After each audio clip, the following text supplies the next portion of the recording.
All right, welcome back to WMAC Now with your host Chuck Stevenson, coming at you with some RIZIN fight news. So the big stage Japanese MMA show RIZIN has announced that RIZIN Landmark 10 in Nagoya will take place on November 17th. They've booked a super atomweight, which is a 108-pound bout between Ayaka Hamasaki and Shim. Shim made her RIZIN debut back earlier this year. Dropped a decision to Reina, but I think she, impressed a lot of people. She's the former Road FC champ, and she's going to be taking on the former RIZIN champ Hamasaki, long time veteran of the sport and universally respected. So this should be a good fight. Now, before I get into it, if you can do me a favor, hit that thumbs up. I'd really appreciate it. So let's get into the stats on this one. Hamasaki, much more experience, coming in with a record of 24-6. Shim coming in with a record of 6-4. Now look at their recent fights though. Hamasaki has not fought in 2 years since she dropped a decision to Shiyu Park in the RIZIN Super Atomweight tournament. Broke her arm in that fight. And then I believe she broke it again while training because she had a fight scheduled after that. Before that, had picked up a win over Jessica Aguilar. Shim dropped her RIZIN debut 6 months ago to Reina Kubota. Before that, her last fight was 3 years ago when she won the Road FC title against Jong Park via split decision. That fight was an absolute war too. I've talked about it. Now, Shim has the youth factor on her side. She's only 30 compared to 42 for Hamasaki. She also has a really nice height advantage as well.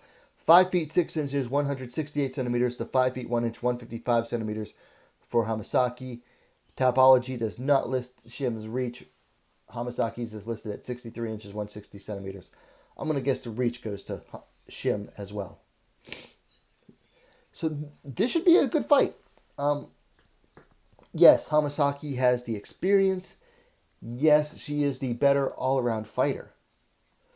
But we can't ignore that age factor.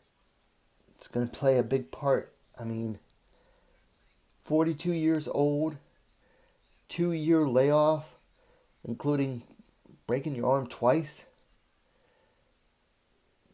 The Hamasaki we see in the cage might not be the Hamasaki we remember from the last time she fought.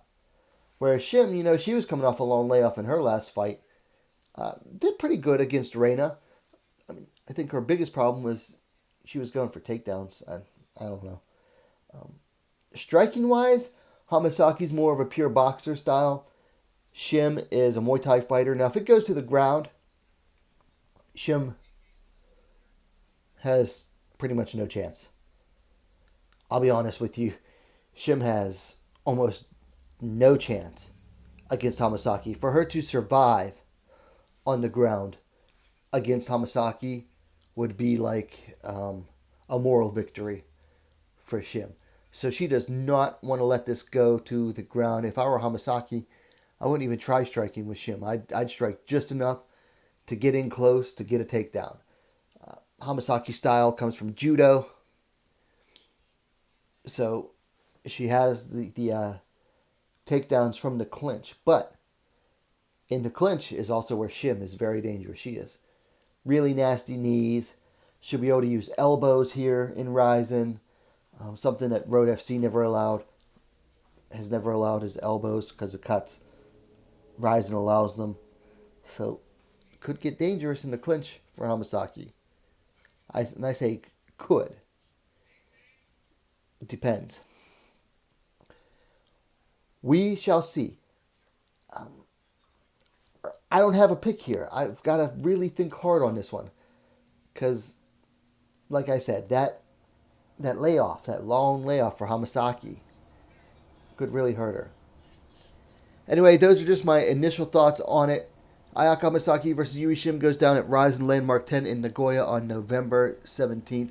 Let me know your thoughts in the comments below. If you liked the vid, please hit that thumbs up. And while you're at it, go subscribe to WMAC Now, the best, most complete women's mixed martial arts dedicated platform on YouTube. Thanks for watching. We'll see you next time.